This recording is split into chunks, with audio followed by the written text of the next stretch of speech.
Hello everyone, आइए इस question को देखते हैं। ये क्वेश्चन 1 Feb 2023 शिफ्ट 1 में पूछा गया है।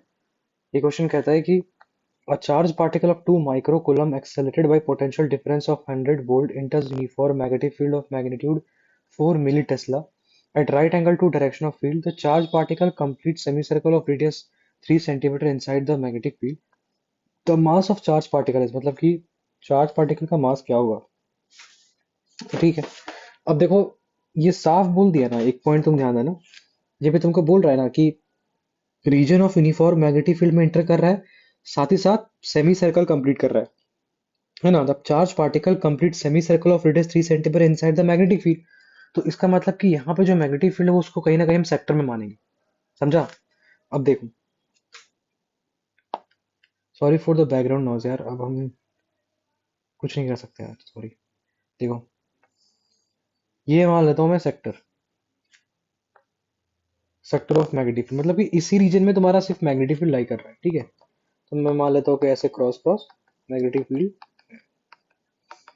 क्रॉस क्रॉस मैग्नेटिक फील्ड मतलब क्रॉस डायरेक्शन में मैग्नेटिक फील्ड है। ठीक है, अब क्वेश्चन में क्या बोल रहा है कि एक चार्ज पार्टिकल है जो 2 माइक्रोकूलम का है, मतलब कि Q इज इक्वल टू है 2 × 10⁻⁻⁶ कूलम।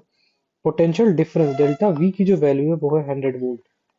ठीक है, और जो मैग्नेटिक फील्ड का वैल्यू है वो है 4 मिली टेस्ला। ठीक है, और ये जो इंटर कर रहा है वो क्या है, देखो, at right angle to direction of field, मतलब कि राइट एंगल में डायरेक्शन ऑफ फील्ड के। तो हम क्या कह सकते हैं कि ठीक है, तो ये मान लो ऐसे ऐसे ऐसे, मतलब राइट एंगल में, मतलब कि ये प्लस क्यू है, तो जो एंटरिंग होगा वो इस डायरेक्शन में होगा, तभी तो परपेंडिकुलर टू मैग्नेटिक फील्ड होगा। बोलोगे सर कैसे? ऐसे मूव करा तो मैग्नेटिक फील्ड अंदर है, तो इन दोनों के बीच का एंगल क्या, 90 डिग्री हो गया। समझ में आया? तो ये हो गया। अब बोल रहा है charge particle complete semi circle, तो मतलब चार्ज पार्टिकल इंटर करने के बाद सेमी सर्कल कंप्लीट करता है। तो ठीक है, इसका मतलब कि चार्ज पार्टिकल इस तरह से, सॉरी, चार्ज पार्टिकल यहाँ से ऐसे सेमी सर्कल बना रहा है, मतलब सेमी साइकिल कंसिडर करके। अब इसको हम क्या करते हैं, इसको एक्सटेंड कर देते हैं ऐसे। मतलब चार्ज पार्टिकल ऐसे आया और उसके बाद फिर ऐसे चला गया। ठीक है, तो ये ऐसे हुआ, ये ऐसे हुआ। ठीक है, तो चार्ज पार्टिकल जब इंटर करा, तो अब देखो, जैसे कि चार्ज पार्टिकल जब यहाँ इंटर कर रहा था यहाँ से, तो इसका डायरेक्शन शुरू में इनिशियल इधर था। अगर हम क्रॉस के डायरेक्शन में अगर हम प्लेस करेंगे तुम्हारा फोर फिंगर, तो जो मैग्नेटिक फील्ड का जो वैल्यू फोर्स आएगा वो कैसा आएगा, परपेंडिकुलर आएगा। तो ये हो गया एफ परपेंडिकुलर, मतलब कि सेंटर यहाँ पे है और एफ परपेंडिकुलर यहाँ है, तो यहाँ से यहाँ आपका क्या हो जाएगा, रेडियस। समझ में? तो यहाँ पे हो गया सेंटर सी, ये हो गया रेडियस। ठीक है, और यहाँ से यहाँ जो डिस्टेंस है वो क्या है, आर है, यही रेडियस है। और फिर यहाँ से यहाँ भी रेडियस क्या है, आर है। ठीक है, तो अब हमसे क्या पूछ रहा है, the mass of the charge particle complete semi circle of radius. Radius की वैल्यू क्या गिवन है, रेडियस की वैल्यू मेरे को गिवन है 3 सेंटीमीटर। सेंटीमीटर में है, तो ये हो गया ये। तो ठीक है भैया, कोई दिक्कत नहीं।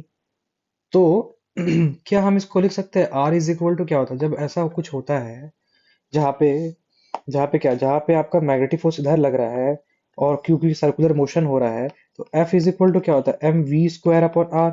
और इसी मैग्नेटिक फील्ड में आपका चार्ज पे एक फोर्स लगेगा, तो फिर वी से वी कटेगा, तो फिर आर की वैल्यू क्या आ जाएगी, M V by cube. Centripetal force को हम मैग्नेटिक फोर्स से कंपेयर कर देते, तो आर की वैल्यू आती है एम वी बाई क्यूब। हमसे पूछा क्या जा रहा है, मास ऑफ द पार्टिकल। क्या, mass of the charge particle into 10⁻⁻18, यहाँ पे इंटू 10⁻⁻18 kg। ठीक है, और अपने को काइनेटिक गिवन एनर्जी गिवन है क्या, नहीं, अपने को एक चीज गिवन है, वो है कि पोटेंशियल डिफरेंस की वैल्यू पता है। ठीक है, और मैग्नेटिक फील्ड की वैल्यू पता है। ठीक है, मास पूछा जा रहा है, तो हम क्या लिख सकते हैं बताओ।